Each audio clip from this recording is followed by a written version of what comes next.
Okay, the bleak facts obviously point for a need for creative approaches, and so the next speaker is known for this. It's Kate Raworth. She is a visiting fellow at Oxford, and she has co-authored the UNDP Human Development Reports that we use.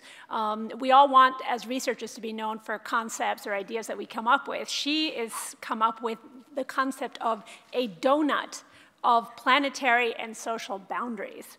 So now she's coming to ask us to imagine a new type of economy for the 21st century. Please. To join you this way. Can you hear me clearly? Great. So I'm going to talk about a donut and whether or not we can do business in this donut. So let me take a very, very big picture. Let's stand back and look at the long view on the second slide. Can we go to the next slide, please? Okay, so this is 100,000 years of the planet's history. And what you can see on this slide are two things. We've got the temperature over that time. What you can see is the temperature of the planet has varied greatly over the last 100,000 years. But in the last 10 to 12,000 years, it's been remarkably stable. And this is the geological era known as the Holocene. It's the era that's given rise to all of human civilization, and it's the era in which humanity began to practice agriculture because of the stability of the climate. So this is a pretty unique era of history for humanity, and it's what prompted Johan Rockström and other Earth system scientists at the Stockholm Resilience Center to ask, what is it about the Holocene that makes it so benevolent to humanity? And they came up with 9 critical Earth system boundaries that keep humanity in the Holocene. If we look at the third slide, we can see those 9 critical boundaries. I'll start at the top. Climate change, which the previous speaker was just talking about. We need to ensure that greenhouse gases don't push us over that 2-degree mark, push us out of that safe space.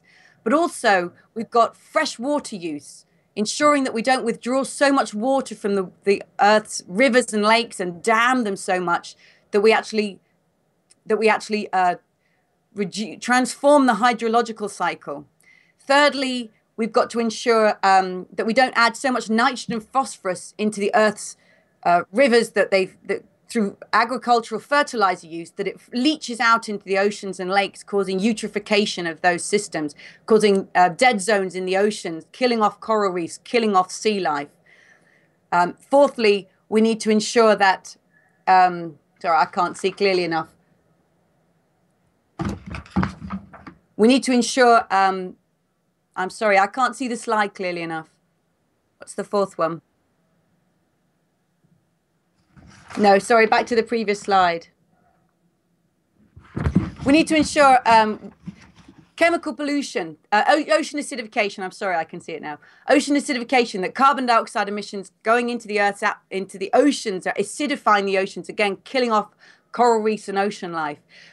Next, we need to ensure chemical pollution is not so extreme, whether it's nuclear waste, persistent organic pollutants, plastics, all sorts of chemicals that we're adding into the Earth's life systems that we don't actually fully understand how they interact with life support systems. Atmospheric aerosol loading, so we're putting particulates up into the atmosphere that are actually transforming monsoon patterns, changing where clouds form and where rain falls across the world's continents. Next, the ozone layer, ensuring that we're not putting so many CFCs, chlorofluorocarbons, into the atmosphere, that we are creating this hole of, in the ozone layer. And of course, the Montreal Protocol in 1995 was a critical international agreement to start closing that hole up again. So we know we can come back within these boundaries if we use our collective intelligence to do so. Next, sorry, not the next slide, the next boundary. Biodiversity loss. So this picture shows us tropical forest on one side and monoculture agriculture on the other side. And if we lose the biodiversity of the world, we are losing the very fabric of life. And of course, reducing the Earth's resilience to change. And resilience is a critical feature of staying within this stable space. And lastly, land use change. If we transform the context of the land surface, changing it from its original cover, again, we're reducing the Earth's resilience.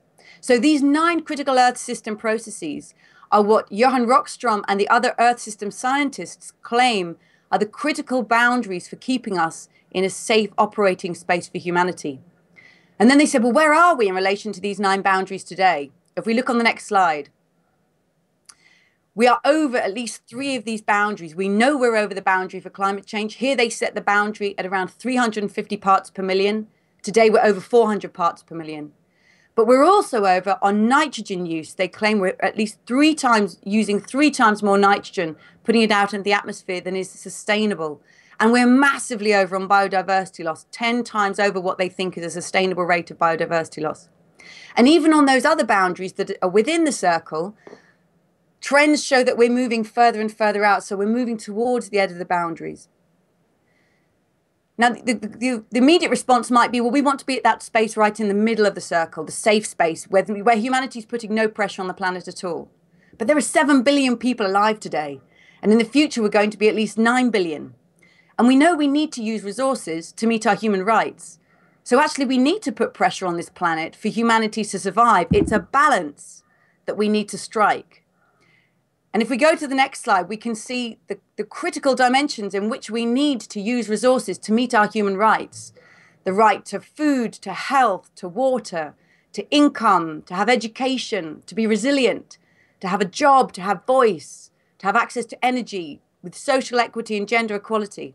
And these 11 dimensions are the 11 top social priorities that were stated by the world's governments in the Rio Plus 20 conference last year. So we actually want to be out of this space of deprivation in the middle. And we want to ensure every human being has the access to resources to meet their human rights. If we put these 2 pictures together on the next slide, we get a donut-shaped space. It's not a circle anymore, it's a donut, because we want to ensure that all of us, all 7 billion alive today, 9 billion in the future, are out of that space in the middle, which is a space of deprivation. We each have the resources we need to get over that circle, over the social foundation. But we need to do that for all 9 billion of us in the future within those environmental boundaries. So it's that green space that we need to live in. It's a balance between enough resource use for the rights of all, but within the planet's boundaries. And to me, this donut picture is a very, very simple but powerful representation of what the 21st century challenge is all about. If we could be the generation that started bringing humanity into this safe and just space, we will be the turnaround generation, making up for the terrible pathway that we've been on to date. And then we can ask ourselves, well, where are we right now in terms of humanity's position in that social foundation? And the next slide shows it. We can see that for all dimensions for which we have internationally available data, humanity is well below that boundary. So if you look at the boundary on food, that blue segment represents the 13% of people in the world who don't have enough food to eat. On energy, 19% of people in the world still don't have access to electricity. If everybody in the world had the resources they need to meet their human rights, that entire circle would be orange. So we can see there's a great deal of deprivation in the most basic areas still today. And when we put these 2 diagrams together in the next slide, you can see we are simultaneously way over critical planetary boundaries, while a large proportion of humanity have not even met their basic needs. And to me, these 2 pictures together are an indictment of the development pathway that we've followed to date. The challenge is, how do we move into that donut space from both sides? And of course, we have to move into both sides together, because the social challenge and the environmental challenge are tightly intertwined. The next slide. Imagine if the world's governments, okay, this isn't actually the world's governments, I admit, this isn't the United Nations, but imagine if the world's governments were sitting around a table that looked like this.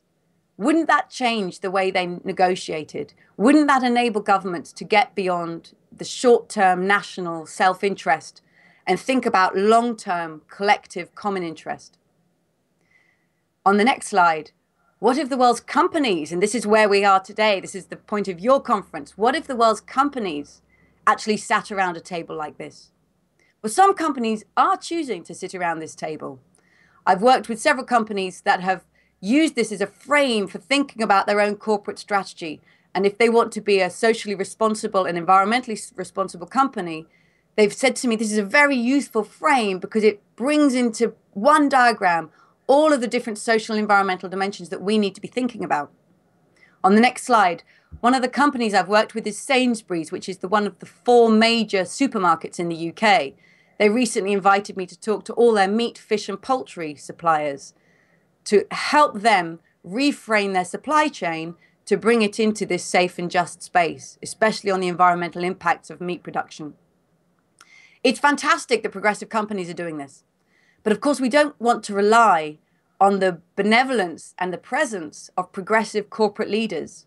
What if they get ousted by the board? Then where would we be left? So the trick, the magic, is going to be to shift this from a voluntary act to something that's integrated into the way companies have to be run. If we go to the next slide, this is an image of a shareholder meeting of one of the largest consumer companies in the world, in America. These shareholders, of course, and many of them represent the pension companies we come from, they want a good return for their money. How could we transform the discourse and the interests at that meeting so that it looks more like the next slide? That those shareholders are actually being told about the safe and just space, and that this company is reporting to them, not only in terms of the share price, but in terms of its stakeholder impact of bringing us into the safe and just space. That's my question, and I'm very excited about the research that you're doing and the discussions you're going to have over the next couple of days. And just to go to the last slide, if we can find ways that help businesses choose to move into the donut, but more importantly, require business to be conducted in the donut, we will be going a long way towards creating ourselves as that turnaround generation. And I really look forward to hearing the ideas you come out with. I shall be incorporating them into future presentations that I'm doing. Thank you very much.